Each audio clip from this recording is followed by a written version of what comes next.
Hi,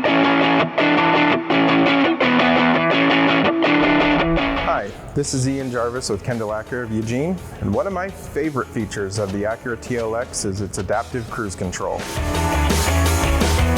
Adaptive Cruise Control lets you follow the flow of traffic with a preset speed and preset distance with the vehicles in front of you.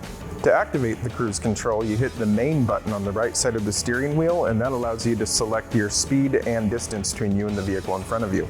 Reason why I like the Adaptive Cruise Control on the Acura TLX, and all Acuras for that matter, is it's very smooth. A lot of people, if they aren't aware that you're even using it, they don't know that it's the car doing it for you. One of the really advanced features on it is its ability to track vehicles in front of you all the way down to a stop. They even have a feature called Traffic Jam Assist that allows you in a traffic jam for the car to come to a stop when vehicles in front of you stop for a second, and then when they start moving again, your car will pick right up with them.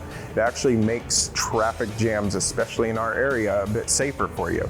To learn more about other Acura features, feel free to subscribe to our YouTube channel. You can also visit us at our showroom on Good Pasture Island Road, or see what we have to offer at KendallAcuraofEugene.com. Kendall, let's start something great.